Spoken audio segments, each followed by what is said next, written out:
तारक नाम के राक्षस ने तपस्या की तो भगवान शिव के पुत्र कार्तिक ने उन्हें मारा। लेकिन उसके 3 पुत्र थे, तारकाक्ष, कमलाक्ष और बिंदुमाली। तीनों बेटे जैसे बड़े हुए, माता ने कहा कि तेरे पिता को शिव के पुत्र ने मारा है, क्या तुम शिव से बदला नहीं लोगे? अपनी माता से पिता की मृत्यु का कारण सुन करके कमलाक्ष, बिंदुमाली और तारकाक्ष तीनों ने घोर तपस्या करी और तपस्या में ब्रह्मा से वरदान मांगा कि हमें अजर अमर कर दीजिए, हमारी मृत्यु कभी नहीं हो। तब ब्रह्मा जी ने कहा, सुनो ऐ राक्षसो, जातो जनिष्यति नूनम जंतु कोपि सुरा क्वचित अजरश्च अमरो लोके न भविष्यति न भूतले। ब्रह्मा ने कहा, मेरी सृष्टि का नियम है, जिसका जन्म हुआ है उसकी मृत्यु अवश्य होगी। इसलिए अजर अमर का वरदान मैं नहीं दे सकता। हां, तुम अपने मृत्यु का जिस प्रकार से मरना चाहो वैसा तुम मुझसे बताओ। तब तीनों राक्षसों ने कहा, तो सुनो महाराज, हम तीनों राक्षसों के लिए आकाश में 3 नगर बना दीजिए, एक सोने का, एक चांदी का, एक लोहे का, और ये तीनों नगर 1000 वर्ष तक समाप्त ना हो। 1000 वर्ष बीत जाने के बाद एक दिन ये तीनों नगर आपस में एक साथ मिल जाएंगे, और जैसे ये तीनों मिल जाएंगे उस समय भगवान शंकर देवताओं के रथ पर चढ़कर शिकारी का रूप धारण करके अग्नि बाण चलाएंगे।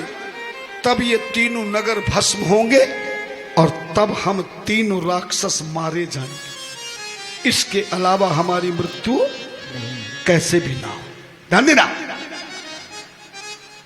ब्रह्मा ने 3 नगर बना दिए, एक सोने का, एक चांदी का, एक लोहे का।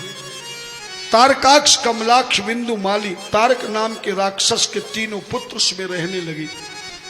मगर 1000 वर्ष में समस्त देवी देवताओं पे आक्रमण करके उनका राज्य छीन करके इंद्रासन पर खुद विराजमान हो गए। राक्षसों का राज्य हो गया, सब दुखी हो गए। सबने मिलकर ब्रह्मा जी के पास गए। ब्रह्मा जी शिव जी के पास गए।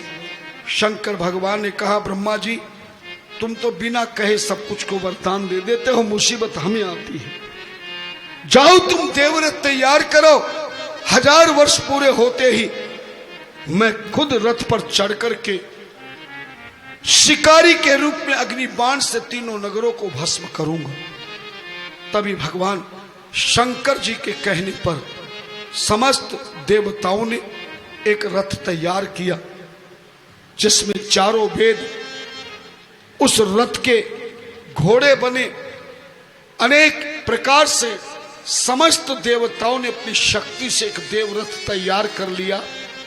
जैसे 1000 वर्ष बीते, तीनों नगर एक साथ मिले, उसी दिन भगवान शंकर ने शिकारी का रूप धारण करके देवरथ पर चढ़कर अग्नि बाण चला दिया। और अग्नि बाण चलते ही देवरथ धू धू करके भस्म हो गया और तीनों के तीनों राक्षस उसी नगर में जलकर समाप्त हो गए। इस तरह से तारक के पुत्रों का संहार किया। परंतु ध्यान देना, भगवान शंकर ने कितने नगरों को भस्म किया? 3। जोर से बोलो। 3 नगरों को। और हमारे धर्म भाषा में नगर को पुर कहते हैं। क्या कहते हैं? पुर कहते हैं। जैसे हमारा नगर धामपुर है, जबलपुर है, रामपुर है, काशीपुर है ना। पुर शब्द का अर्थ होता है नगर। तो भगवान शंकर ने कितने पुर को जलाया? 3। इसीलिए भगवान शंकर का एक नाम पड़ गया त्रिपुरारी। जय हो। क्या नाम पड़ा? त्रिपुरारी। त्रिपुरारी का अर्थ होता है त्रि मानी 3, पुर मानी नगर, अरि मानी शत्रु। जो 3 नगरों के शत्रु बन के भस्म किया, इसलिए शिव जी का एक नाम क्या पड़ गया? त्रिपुरारी। श्रीमद् भागवत के अनुसार एक त्रिपुरासुर नाम के राक्षस को भी शिव जी ने मारा था। उसके मारने के बाद भी शंकर भगवान का नाम त्रिपुरारी पड़ा था। और भगवान शिव ने जब रथ पर बैठ करके रथ के घोड़ों की रस्सी को अपने हाथ में लेकर रथ चलाया था, धन्यना, तो रस्सी को धर्म भाषा में पास कहते हैं। पास मानी बांधने वाली वस्तु को पास कहते हैं, जैसे ब्रह्म फास, फास कह दी या पास कह दीजिए। तो भगवान ने पशुओं के पास को अपने हाथ में लिया था, उनको अपने इशारे पे चलाया था रथ में, घोड़ों को, पशुओं को, रस्सी को पकड़ के। इसलिए भगवान शिव का एक और नाम पड़ गया पशुपतिनाथ। क्या नाम पड़ा? पशुपतिनाथ। रुद्र पशुपतिश्चैव पशुपाश विमोचक है, तदा पशुपति ततस्य नाम महेशुतु।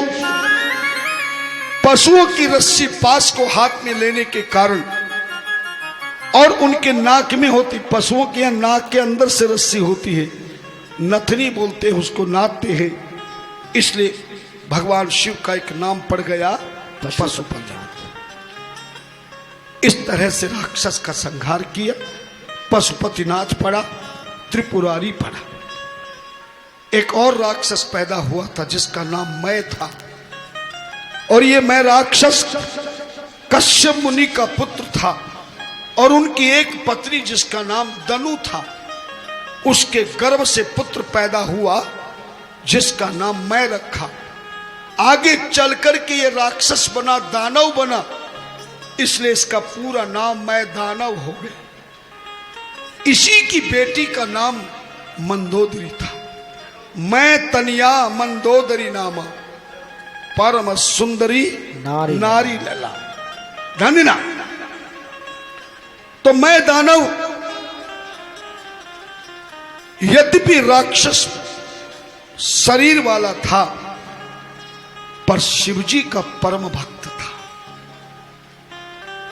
एक बार समस्त देवी देवता भगवान शंकर की आराधना की, और मैं दानव ने